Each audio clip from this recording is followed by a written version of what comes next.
beautiful souls, we are in for such an amazing treat today. I am so excited to welcome Jen Gottlieb into the space. She is a powerhouse entrepreneur, international speaker, and host of the Jen Gottlieb Show, which is now officially number 9 worldwide in entrepreneurship, which is so exciting. And she is also the best-selling author of Be Seen, co-founder of Super Connector Media, which is this award-winning training, events, and online education company. And you might know her as the woman that had the 5-year stint on the VH1 show and also was a Broadway actress. And she's, through all of this, been able to really cultivate this powerful way of supporting entrepreneurs in becoming the recognized expert in their field and actually creating brands that are profitable. So she is a sought-after speaker. She has shared stages with some of the most incredible thought leaders in the space. Like we're talking Oprah, Gary Vaynerchuk, Marie Forleo, like Snoop Dogg, right? Like, wow, I'm just so excited to have her in the space. She's been featured in Forbes, Business Insider. I mean, we could go on, but above all else, she has this deep, deep heart and soul in every single thing that she does. And I just can't wait for that to come forward today, because while she has all of these incredible successes, she is just this incredible soul that desires to support people in deeply living out their passion and purpose. And so I cannot wait to dig in with you today, Jen. This is such an exciting honor to have you in the space and to just dig in and to really support people that want to build a profitable brand with something that they love to do.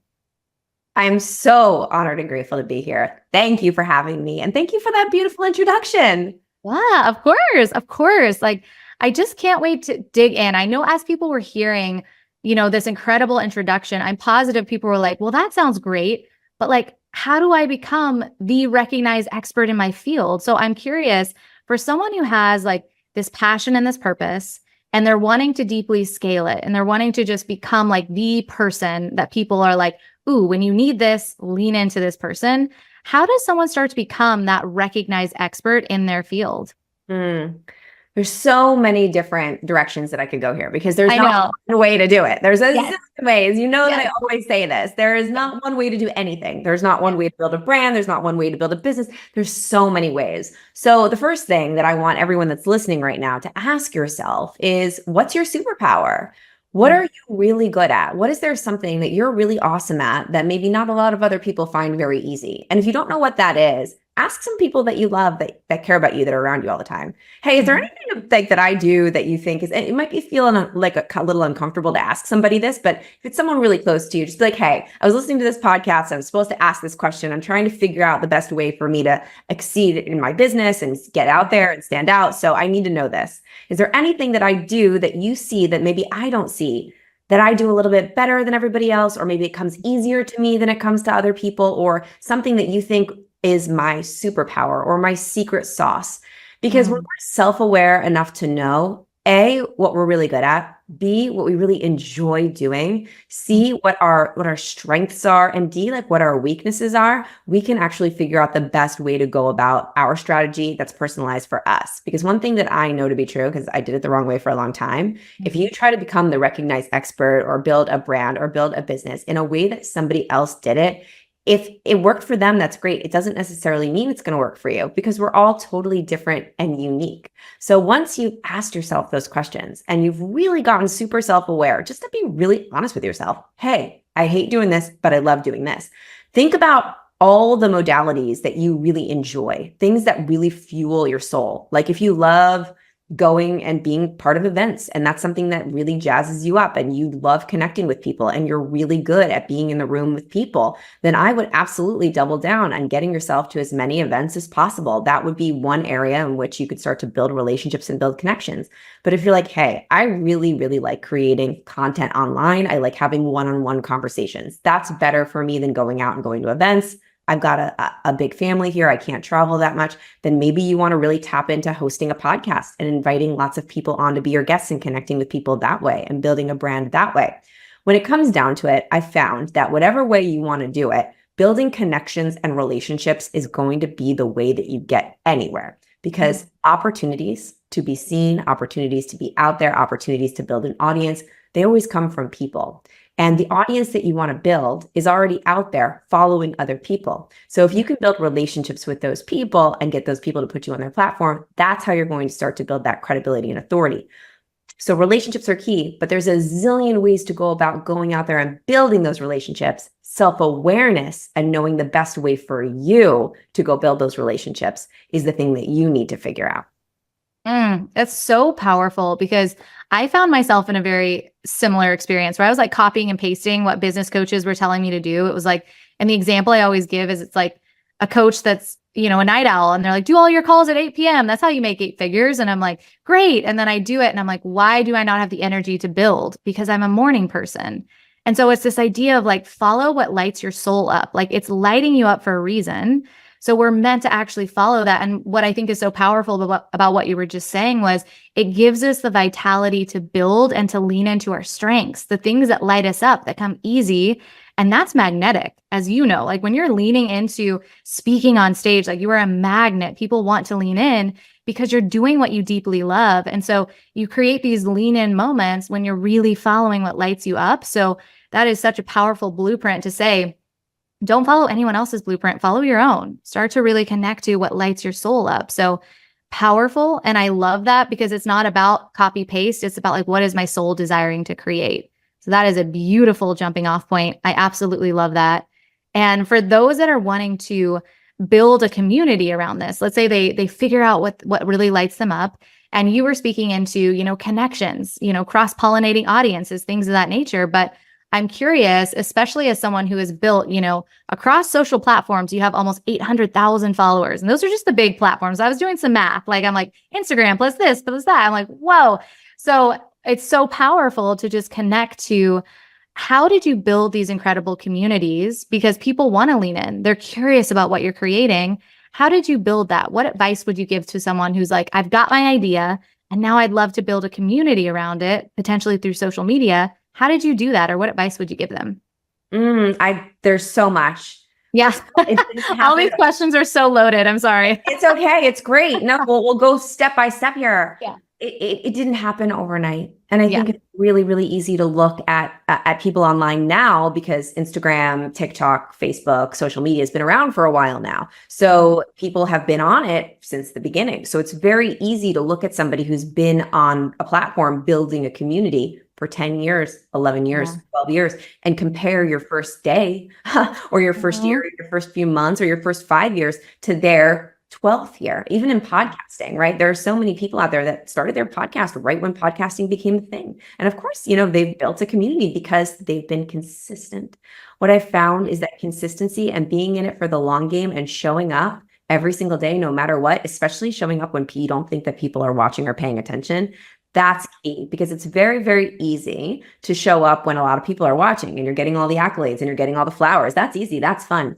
The real magic happens when you consistently show up when you don't know if anybody's paying attention, and you move through it anyway. And those 2 or 3 or 4 people that are your ride or dies in the beginning, you keep showing up for them and you pour into those people and you create community with those people. It doesn't matter if it's 5 people or 500,000 people or 5 million people. It's being consistent, because they're all human beings. They all want to deeply connect with you. It's, imagine what I like to think about when I'm building community.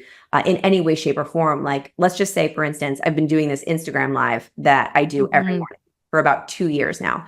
I go live every day and put my makeup on in front of people every single day. And I've been doing it consistently, no matter what, Monday through Friday, every day, as long as I'm not traveling or something crazy is happening.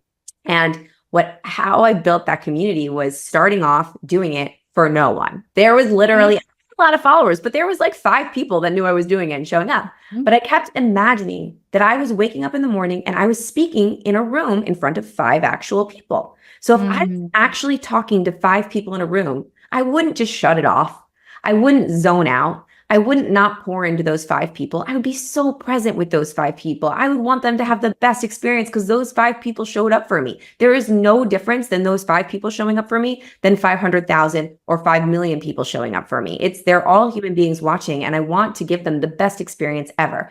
Community is more about the connection that you have with the individual people than it is about numbers and vanity metrics. And there is a book out there called 1,000 True Fans. I'm not quite sure who wrote it, but the concept of 1,000 True Fans, I feel like if we can focus on deepening our relationships with our community members by truly connecting with them through our content, through DMs, through actually engaging with them when they comment on our posts and being consistent, showing up for them day in and day out, no matter what, even if you feel like nobody's paying attention, those people that are, if you can continue to build that relationship and show up for them consistently and keep going, even when you don't feel like it's working, that is who wins in the end. And when I say win, I mean creates that big community that you so desire, or not even big, because I would rather an engaged community than a big community. Because if I have a super engaged community of 500 people that show up every day for me, want to buy everything that I'm selling, want to support me with everything that I've got going on, I'd much rather that than a million people that don't really care and don't really show up and don't buy anything.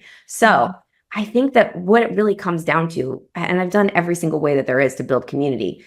So I will, number one, say consistency, no matter what, pouring into those individuals that are following you. So engaging with them, communicating with them. Don't post and ghost. Don't just post something and let people comment and then dip out. Being social with your people, allowing them to see you. Don't just delegate all of your engagement to someone else. People know when you're actually responding to them. I think that's really important. And then, of course, when it comes to building community, you want to be out there actually meeting people.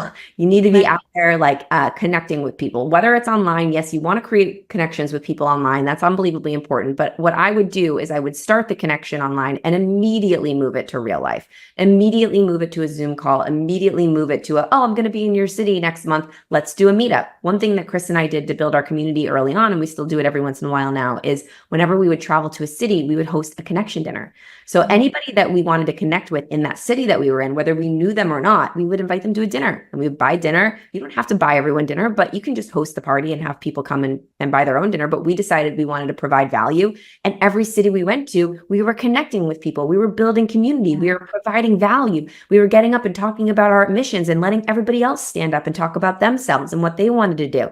And we would take lots of photos and we would send them all those photos. And then those people would post those photos on social. And then their audience would follow us.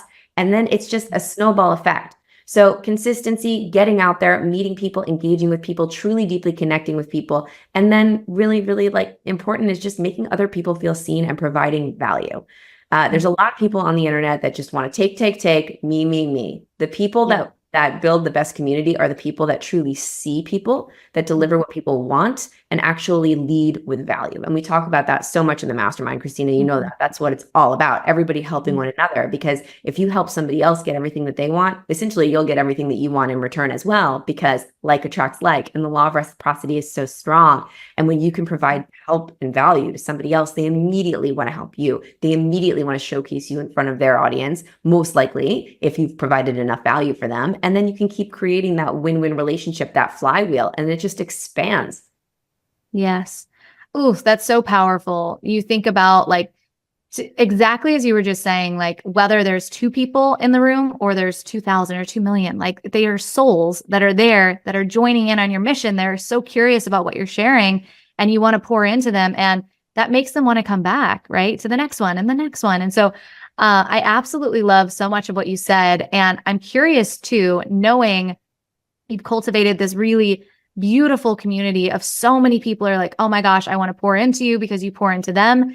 How do you manage your time and how do you create boundaries around like potentially where you're like, oh my goodness, I'm getting 9,000 asks. Like, how do I, start to like really connect to like maybe my intuition with some of those asks, or even like boundaries too? Like, how do you create boundaries as well when it comes to certain things in life, knowing that you only have so much time in the day? Yeah, I'm hard. This is hard for me. Saying no. I feel you. I have the FOMO. I say like, I'm a people pleaser. I like to say yes. I like to make people feel good. And then I always have that scarcity mindset a little bit in the back of my mind where I'm like, oh, no, I should do it. I should say yes to everything, because if I say no, then I'm not going to get another opportunity. I have that voice in the back of my mind that's there. But I've really, really, really actively been working on this, because you can't say yes to everything. Right. For me, it's like, it's getting as clear as I can. And I don't want the listener to sit here and think like, oh my God, I have to be crystal clear on everything that I want. Because I don't know if I'm ever really crystal clear on everything that I want. I'm just really clear on where I'm going right now. I'm really clear on what my focus is and what season I'm in. I like to live my life in seasons. So let's go back to when I was launching my book, right? That was a totally different season than what I'm in right now. I was launching a book. I was like, all right, the season that I'm in is saying yes to everything that would put me in front of an audience so that people will get the book in their hands. So during that season, I was like, I'm in the Super Bowl right now. I'm going to strap on my big girl pants and I'm going to sprint. It was a mindset shift. It wasn't a boundary. It wasn't a boundary. It was like, bring them on. Small podcast, big podcast, YouTube. I'm in it. I'm in it. I'm shifting my energy. I'm grounding myself in this way. I'm saying every day that I wake up, I'm in the fourth quarter of the Super Bowl. We're in the game. We're going to push. We're going to sprint. That's the season. We will not be in the season forever. Don't worry, but we're here now. So I said yes to everything. And that was the season. Now we're in a totally different season. And I knew when I shifted out of that season that I'd pull back and I would be really clear on what season I'm in this moment. This moment, I'm in a completely different season, whereas I'm saying no to most things. And I'm saying yes only to things that are in alignment with the season that I'm in and the things that I'm building right now. And so I ask myself every time I get every time I get an opportunity, is this a no or a not right now? Right? Because every single no could actually just turn into a not right now.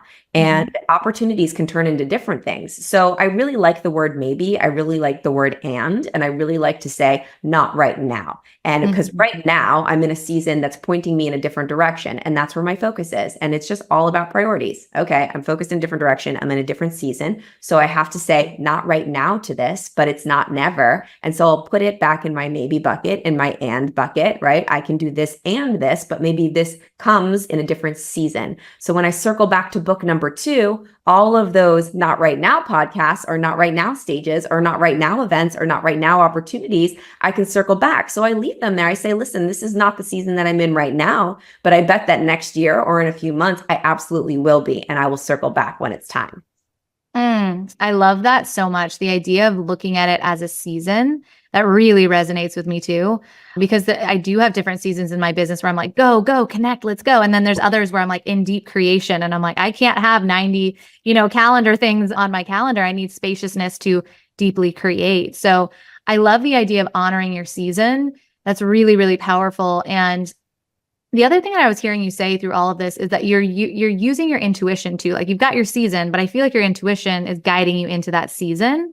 And what I think is so powerful about you, like one of the things that I thought was just really empowering to even think about was, you had this incredible TED Talk that you just did. There was another podcast you mentioned that was like, it looked amazing on the books. It's got millions of downloads. You walked in the room and you were like, the energy is off though. Like, I think I need to like maybe leave the room. And then with the TED Talk, you were like, my coach is telling me to do this, but my intuition is telling me to lean in this way. What does intuition feel like to you? Like, I think for some people, they're like, how do I connect to my intuition? But sometimes it's more like it's a body sensation or it's just a sense of knowing. I always love asking this question because it feels different for everyone. So I'm curious first, what does that intuitive hit or that intuition feel like? And I'd love to know also, how has that impacted your business? It's so hard. I love that you brought it is. I feel like whoever's listening to this, you're listening to the right person. Because if I had an intuition question, I would go to Christina with it. Like I am not the expert on intuition. I actually get very confused between intuition, ego, and fear. I do. Because they all kind of feel very similar, right? The resistance feels like intuition sometimes. And when I say the resistance, it's like what I went through with that TED Talk. There were so many times where I was planning for this TED Talk. And those of you who have no idea who the hell I am, I'm sure there's many people listening who don't know who I am. I speak a lot. I speak on lots of really big stages. I do big 1 hour, big keynotes. I do big events. I rarely do a 15-minute memorized, very highly I guess you could say focused talk in that specific style. So that was something that I didn't think was going to be as challenging as it was. I'm so grateful for the challenge. I'm more grateful that I battled the resistance and I got to the other side. But what I mean by resistance, and I actually talk about it in the TED Talk, I call it my inner BFF, which is my inner blocker of future fulfillment, which is that ego or that fear or that resistance that creeps in and tells me, you can't do this, you should quit. Or maybe you should go watch Netflix instead. Or maybe you really need to go for a walk right now instead of practice this. It's that thing that comes in and says, put it off, don't do it, you should quit. And it can feel very much like intuition. There were so many times where I was like, is this my intuition telling me I shouldn't do this TED Talk right now? Is this a mistake? Because it was like, this is really hard. You shouldn't do this. This isn't the time for you. Wait till you write the second book. Your content's not fully fleshed out. This isn't right. Like it was And I'm like, is this fear or is this my intuition? I don't know. Right. So I have Yeah. no idea. And I'm being honest with you, Christina, because I wish I was an expert in this topic and I could tell you all how to listen to your intuition. But sometimes you just don't know. And so sometimes you just have to make a decision. And sometimes you're wrong on that decision. And sometimes you're right. And I feel like the more that you make a decision, the more you're able to recognize which is which. So in that art of making that decision, or in that act of making that decision, I said to that voice, F you, you are fear. I'm going to do this. I'm going to do this. And I'm going to step through it. I'm going to do it anyway. And now that I got to the other side and I did it, I mean, we're not done yet. The video didn't come out yet. So we'll see. Maybe it was my intuition. Maybe I shouldn't. No, I guarantee it was amazing. As of right now, I feel like I was right. So I feel like whenever I feel something that feels like that voice, I'm going to remember. And the only reason I can learn that is by making the damn decision. Right? So like, and sometimes I listen to my intuition and it's wrong, right? Like, and then I know, oh, wait a second, that was fear, that was intuition. You just got to make the decision. And listen, we're not going to win them all. Sometimes we're going to listen to fear and we're going to think it's our intuition and we're going to make a mistake, and it's okay. Because next time you just learned from that time. And I want to just mention what you brought up, because it's interesting that you remembered that, because I think I've only told that story once about that podcast. That was a really interesting intuition moment. Totally. And I did follow my intuition there, and I know how that felt. And I'm glad you brought that up, because that's a good reminder for me around what my intuition feels like. I came down to Fort Lauderdale. I didn't live here yet, specifically for a podcast, a very big podcast with millions and millions of downloads. And I got an email. They were asked me to be on it, and that was it. I didn't get much information. And I was like, great. Me and Chris flew down to Fort Lauderdale just to do this podcast. And I walk into this studio and it was nothing like what I thought. It felt very weird. It felt very icky. All of a sudden, all of these characters start walking in. They're going to be on a panel with me that I didn't align with any of the values of the people that were walking into this room. It started to feel very weird. And I sat there and I was like, what do I do? I'm here. I flew here. I told them I was going to do this. And now I'm going to be like having these conversations about topics that I don't really want to talk about, or you know, they don't align with my brand. And I had to make a decision. I didn't even know that leaving was an option. But all of a sudden, I got this feeling, and it was from deep in my inside. I don't know. It was like, you know, that knowing. Oh yeah. You have to get out of here. It doesn't matter. Just leave. You have to leave. And I sat there for a second and I was like, really? Should I just do this? I was like, but the knowing was so much stronger. It was from so much deeper. And it almost felt like it was like urgency. It felt like, no, you have to get out right now. And it was like that. Okay. I went up to the guy. I was like, I'm having an emergency. I have to leave. And I left. And I came back to the hotel, and Chris was like, how did it go? We were here for this big podcast. And I'm like, I walked out. I said no to this thing because it didn't feel right. And he was like, I'm proud of you. God bless that man too. Wow. And how powerful is that? Like, just to really to trust your sense of knowing. And it's such an empowering move, because there's sometimes where things look great on paper, but in your body, you're like, that's a no for me. So to follow that, to really connect into your inner power and to say like, look, it's not going to work. This isn't in alignment. To step away, that honestly, that opens you up to so much more that's in alignment. Because when we, like the way that energetics work, it's like when we say yes to something that's out of alignment, the universe serves us more of that. They're like, that's what she wants. We're going to give her more. And then when you say no to something that you're like, nope, this is not in alignment, the universe is like, great, we're not going to send her more of that. So like that was a powerful declaration to your highest self, to the universe, that you were like, that's not for me, but this is, like that opening. And now you've seen so much of what's transpired ever since. I mean, so powerful. So for anyone that's listening, that's experiencing that moment where they're like, it looks good on paper, but I'm just not sure that it's for me. Let this be like, if you're tuning in and you're listening to this right now, this message is for you to follow that intuitive hit. Let yourself, give yourself that permission to just simply say no, because it is opening the door to something that's even more soul aligned. Would you say that that is what happened now that you took a step away? Would you say that that's what happened for you? Yeah, for sure. But most importantly, what I learned from that is that I can do that. when you do the thing you're afraid to do, like you break the barrier and you do something you're so shocked by yourself that you did. Holy crap, I listened to my intuition and I walked out of something. Whoa. I gave myself a little more, like another notch on my confidence belt. Like I can say no to something that doesn't feel in alignment. And I know what it feels when my intuition screams at me. So let's take a look at both of those situations. One scenario was my intuition at that podcast place, and it like overcame me. And I was like, I have to get out of here. No, I'm out. And it was my intuition. And so I learned what my intuition felt like. And then I probably subconsciously knew that the TED Talk thing was fear, because it didn't feel like the intuition that I felt in the podcast. It felt different. It felt like the knowing, the part of me that was the knowing was like, you got to do this, Jen, you got to do this. But the fear was like, you can quit. You can quit. Maybe this isn't right for you. And it was a much different feeling. So the biggest takeaway for me out of these two scenarios is I learned what each felt like. So now when I feel one in the future, I'll know, hopefully. Exactly. And I know some people even keep like an intuition journal where they're like, all right, here's what that felt like. Here was the situation. Here's what I did.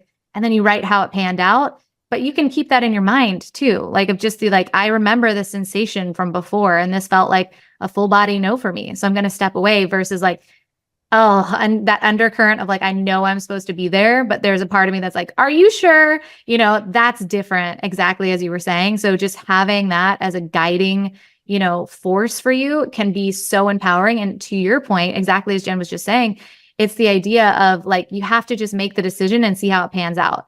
Sometimes it works. Sometimes we're like, okay, I learned something. Either way, we're learning from the experience. And so just give yourself permission to follow what feels right in your body and see how it pans out and learn something from that.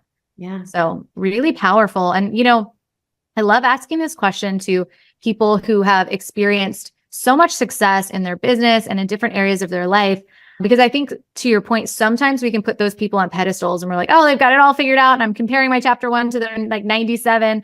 Like, and then we start to be like, oh, they're not like, there's no way I could get there. But I love starting to really connect to the humanness of the journey and really connecting to some of the ways that we stumble in the human sense as we're getting to where we want to go. So I would love to know, what are some of the ways that you've kind of stumbled on this journey, and what did that teach you? So some people call it like the quote unquote failures, but I'm like, man, every time I stumbled, I learned to do something totally different, and it's just changed the game for me. So what are some of those ways where you're like, man, I face planted on that one, but like, I definitely learned this from that? Every day, all the time. I know. Every day. Those of you that are curious to want to hear it on a daily basis, join my Instagram live every day. And I talk about how I mess up every day and learn every day. I'm in it with y'all, just learning every single day. And I'm nowhere in any capacity where I want to be, nor do I think I ever will be there, because I think my joy of life is evolving into the next chapter of who I'm becoming. And I never want that to end. So what are some of my favorite failures, I guess is what you're asking me. Okay, you're like, thanks, Christina. No. I'll give you one of my favorite stories. It's in my book. And I think that you'll really appreciate it, Christina, because you're in our mastermind and you experience some of the outcome of this wonderful failure. So when I first, Super Connector Media was actually started by my husband, Chris. And when I met him, I had a totally different business. I was an entrepreneur, but it was my own business, completely different to what Chris was doing. And we made the decision to come together and bring our, our different expertises to the table and build Super Connector Media into what it became today. We didn't know what it was going to become today at that point. But at that time, what it was Chris did these events called Unfair Advantage Live. And they were events that connected entrepreneurs to the media. They were like a very smaller scale of Build Your Brand Live, which is the event that you'll see online if you look at any of our pages now. And I started hosting these events with him, and I had never hosted an event before. I had never spoken really that much on a stage at that point in time as myself, not an actress saying lines. Right. So Chris had brought me up onto the stage for these events, and I started, it was so, Christina, if you were at one of those events, you'd be like, who's that Jen? I stood like 5 feet behind him. Right. I was so different from you today. I was so exactly. Now I'm like, are you talking? Why are you talking? I'm so true. Yeah. And I would stand like behind him, and like, it was really awkward, and I would not know what to say. And then I would say something, but oh, that was stupid. Why did I say that? It was really bad. And I think it was the second event that we did together. He was finally selling something from stage. For a while, we weren't selling anything. It was just the tickets. It was the event. It was that. It was it. And he had a program that he was launching. And he's like, okay, Jen, you're going to do the pitch. And now I always do the pitch. But at that time, I had never sold anything in my life from a stage before, let alone really sold that much at all, other than like personal training and coaching and things like that. Right. So I was like, how hard could it be to do a pitch from stage? Okay, I could do this. So I had this deck that I was just going to like follow the deck. I didn't know that this was a skill. Like people study pitching. Yes. I was totally naive. I was like, who cares? I'll just go do it. And I got on stage to do this. And I realized about 30 seconds in that I didn't know what the hell I was doing. And this was going downhill. And I wish you were there, Christina. It was so bad. It was so bad and so awkward. It was almost like when you're watching a comedian totally tank and everybody in the room feels bad for them. Right. Ripped over my heel. I the slides weren't working. I couldn't read it right. I was saying everything wrong. I was just stumbling over my words. It was terrible. And I'm pitching this offer, and the whole event is based on if we make sales from this offer. So by the end, this is the killer part. There were all these bags on stage, like gift bags. And the whole thing was going to be like, okay, everyone that wants to sign up for the program, come on up and get your gift bag. And so I'm like, okay, everyone, come on up and get your gift bag. No one moved. You're like, wait, I'm just surrounded by 90 gift bags. What's happening? Crickets. So I'm looking at Chris. He's bright red. I'm looking at our team. Everyone's like this. Yeah. I'm just, I'm like, tears, like they're coming. I'm like, oh my God, I ruined everything. Oh my God, what did I just do? Holy shit. And then like one girl from our team comes on stage and she's like, please sign up. Just please. And she starts begging. I'm like, this is bad. So I get off stage. I'm like, I ruined the whole show. My boyfriend's going to break up with me. This is horrible. I go into the backstage green room and I'm crying. And I'm like, I ask myself, I'm like, you have to decide what you're going to do right now. You either leave and you quit this whole thing. This is not for you. You go home and you just hide and never come back ever again. Say, I'm so sorry I ruined everything. Or you find a way to fix this and shift your energy. You need to shift your energy, because I could not go back on stage like this. I left the room for lunch and everyone was like this. Like jaw dropped. What is happening? Yeah, we've all had this similar moment. So I'm sure in some way, shape, or form, whether you're pitching from stage or whatever. So I was like, okay, I have no choice right now. And I didn't tell anyone I was going to do this. But for me, I'm a performer. And I know that the only way for me to shift my energy is like music and dancing. This event had no dancing. It wasn't like the events that you come to now. There was barely any music. There was a guy in the back that played like walk-on songs, and that was it. Right. So I go up to this guy and I'm like, okay, you know that Justin Timberlake song, Can't Stop the Feeling? Like, I got the feeling, that one inside my bones, that one. I want you to play this song when we come back from lunch really loud. And I want you to play the entire way through. And he looks at me after seeing me and what I just did on stage. And he's like, it's like, are you sure? You're like, yes. And I'm like, please just do it. I did not tell Chris I was doing this. I didn't tell anybody I was doing this. So we go back from lunch. I go, okay, hit the music. Yeah. Starts playing this song. And I'm like, okay, everybody get on your feet. And I get everybody up and I start dancing and people are looking at me like I'm crazy. And I'm just like, come on. And I get up and I start dancing and the entire room eventually erupts. People are dancing on the tables. They're dancing on the chairs. They're dancing on the stage. I have pictures of this. There's women taking off their jackets and swinging them in the air. Everyone's going crazy dancing. It's a gigantic dance party eruption at this event. My husband, he's my boyfriend at the time, is like, what is going on? Everyone's losing it. Yeah. Dance party. We end. Yeah.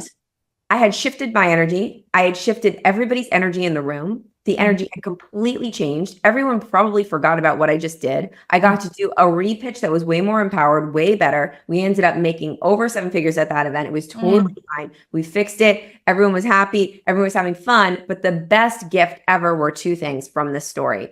Number 1, now we don't do an event without epic dance parties. Yes. SCM dance. So true. Was born. We do it on Zoom. We do it at our events. And it's a big part of our culture and who we are, because dancing creates unbelievable energy. And it was real Jen. It was who I really was. It was how I brought my secret sauce to that event. And number 2, after that shit show of a pitch, I made sure that I was going to become the best best salesperson from stage you'd ever met in your life. And I studied my butt off, and I learned, and I studied and I studied and I studied, and I made sure that it was going to be incredible from there on out.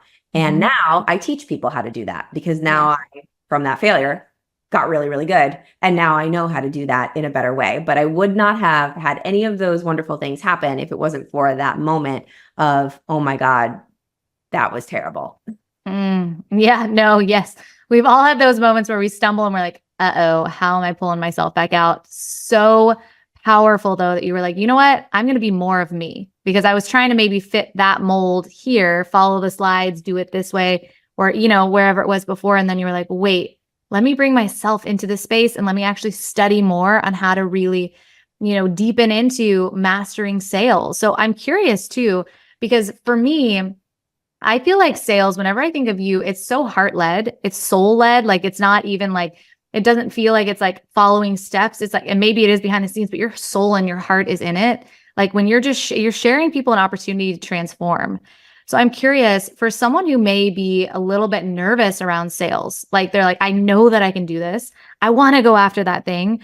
I want to be able to build this business and not just do it as a side hustle. What advice would you give to someone who wants to learn how to master sales? And I'm sure it's like, put in some of those reps, but is there anything else that comes to mind when you think about, selling from your soul, selling from your heart? What else comes to mind? Yeah. The first question that you need to ask yourself is, do you believe in your offer? So good. Do you believe in your offer? If you are afraid to sell your stuff, there's probably a tiny bit of you that doesn't believe in your offer. And the reason that I can say that is because of this analogy. And it really hit me when that movie Top Gun came out. I was on Facebook, and, a lot of people ask me about sales, and they're like, why am I so scared to sell? And this is one of the most popular questions that I get. Like, how do I sell and not feel icky and not feel yucky? And I'm on my Facebook, and it's like, everybody is selling this movie Top Gun, how great it was. You have to see Top Gun. It was amazing. It was the best movie I've ever seen. People are calling me, have you seen Top Gun? Texting me, have you seen Top Gun? I'm like, if people only sold their products the way they are selling Top Gun to me right now, they would all have successful businesses. It's because they believed that if I went and saw this movie, I would have an amazing experience. They believed it so much that they didn't care how many times they asked me to go see it. They wanted to post about it. They wanted to talk about it. They wanted to get everybody's buy-in for this movie, because they knew that if someone experienced that, they would be thinking about them, thanking them, because they believed in it. They believed it was a wonderful experience. So they had no problem selling that. So I don't sell my offer. I believe in what I have to offer, like whatever I'm selling. I'm not selling it unless I believe in it. I believe in it so much.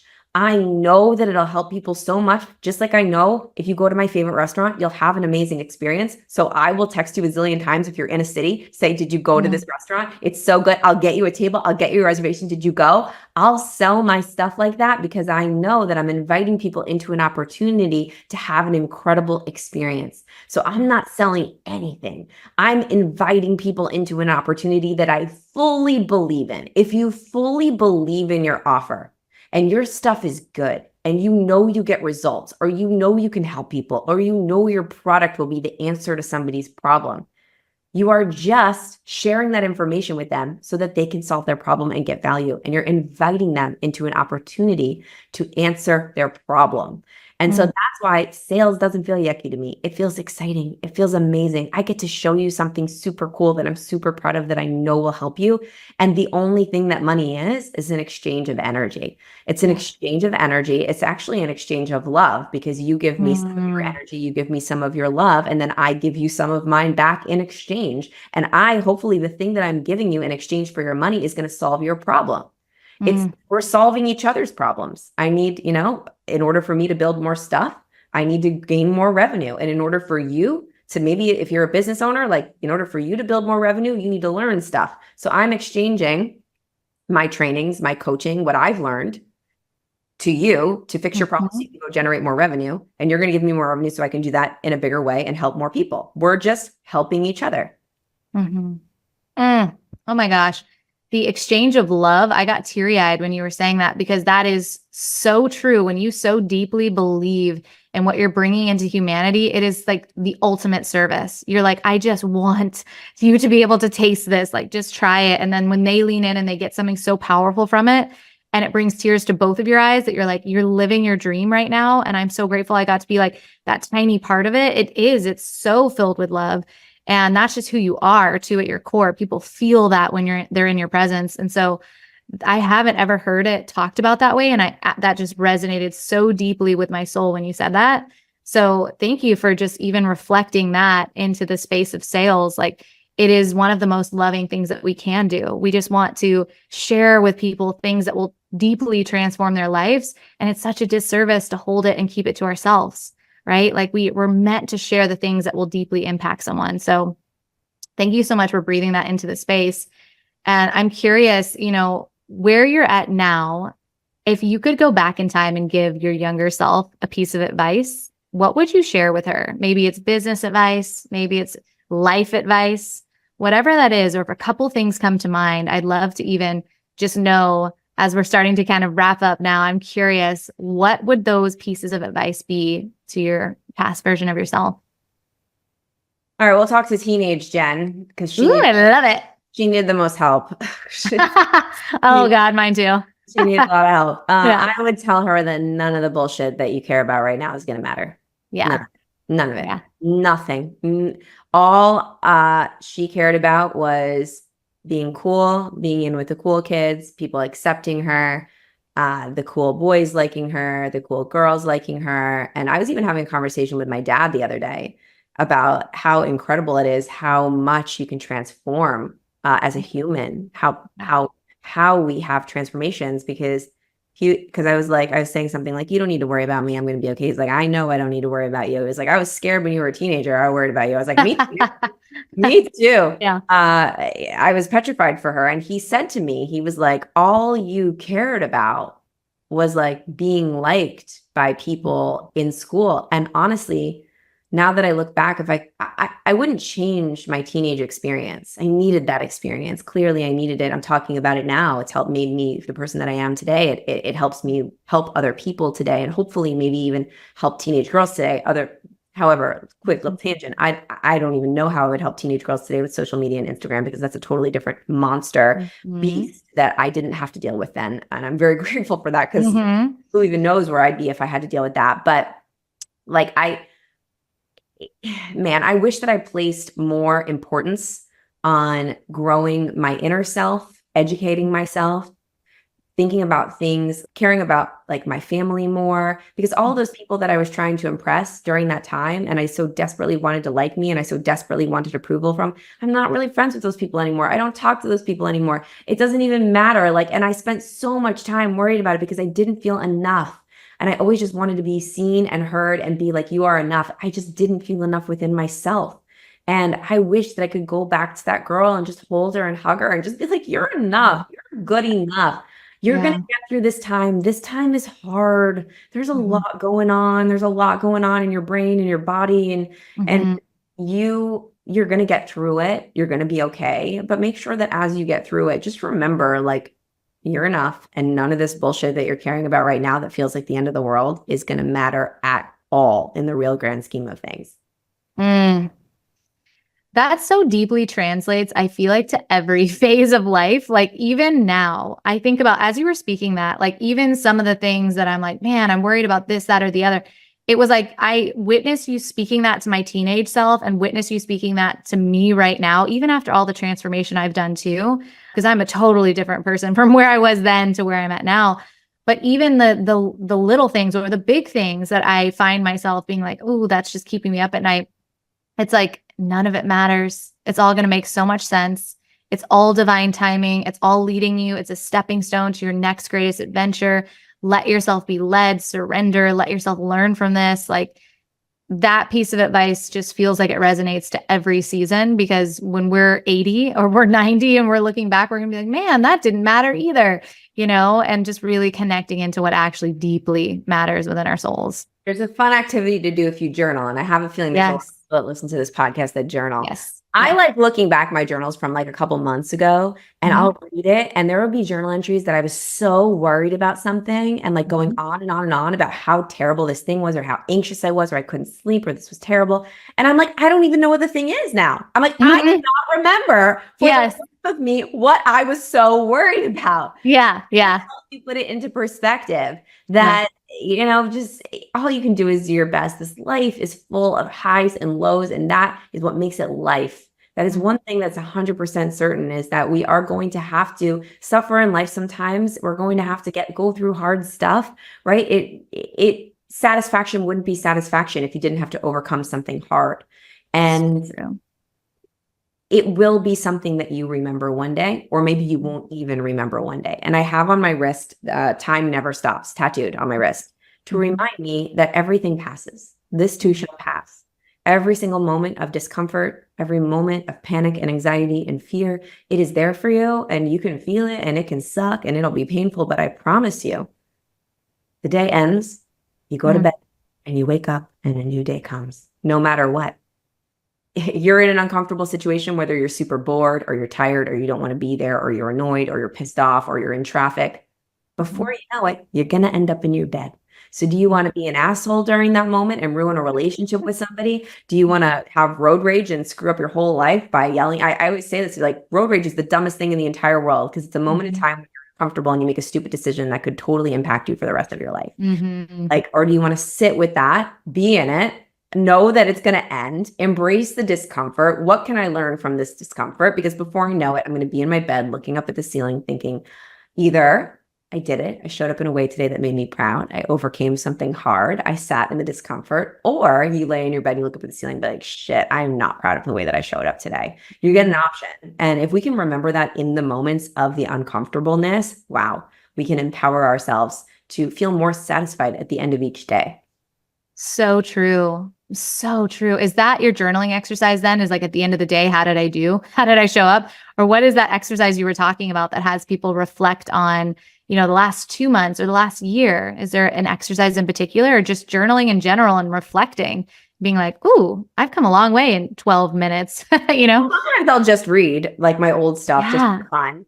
I think love it. There's a lot in that. Now it's so crazy. So now at the end of the day, I actually really love this app in Apple. This is the silliest thing. I found this and I just like to write down my wins each night. So I celebrate my wins for the day. It could be the smallest thing. Like I did my workout today. Yay, win. Yeah. Whatever win there is, I write it down. And sometimes my journal entries are, I do it in this journaling app and you can put your photos in for the day. So I'm the day. So I like that because I can go look back. Oh, wow, look at it. Oh, I remember I did that day.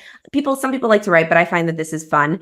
But I love to celebrate my wins because it reminds me that I can get way more done than I think in one day. It also helps me to really ground myself and remember that all the things that I think were hard and challenging and difficult, they always end and I end up in my bed. And when I can write them down and be like, I did that today. I did it. It helps me for the next day. When I have something hard that I'm facing, I subconsciously think about the fact that I'm just going to write it down at night. So do I want to do it in a way that makes me proud when I write it down at night? Or do I want to like wimp out and take it off my calendar and cancel it? And then I get to the nighttime in my bed and like, I could have done that. Why didn't I do that? So sometimes I'm doing things just so I can write them down at night. So true. I'm that person too. I'll have the to-do list and I'm like, I already did it, but I want to check it off. So I'm going to write it and then check it off, you know, after I've already done the thing. Wow. Jen, thank you so much for all of your wisdom, for just your heart, for everything that you've poured into every single person that's listening, and to everyone that's listening. Thank you so much for giving us your most precious resource, your time. So Jen, I'm curious, I know that people are going to want to connect with you. So where are you hanging out? Where can people find you? The easiest place is Instagram. Go there. At Jen_Gottlieb. That's the easiest place to go. Yeah, absolutely. That is where she has her get ready with me in the morning. And it's so much fun because you're getting so much of her just authentic self and also just so much advice. It's like you're like coloring in your eyebrow and you're like talking about something so philosophical. I'm like, whoa, like it's so fun. I'm like, wow, like there's just so much beauty in the space. So thank you so much, Jen, for being here. This was absolutely incredible. I'm so grateful for you. Yeah. And I want to honor you for a second. So thank you for having me. And if you're listening to this podcast right now, you're in an unbelievable place. Like, bravo to you that you followed, you subscribed. This woman knows what she's talking about and she holds space like no other. So thank you for being part of my world. Thank you for coming into my space. Thank you for having me on the show. And listener, you are making a really good decision right now. You're following a really special person with a big heart that truly cares. Thank you so much, Jen. I receive. And to everyone tuning in, we're sending you so much light and love. And until next time.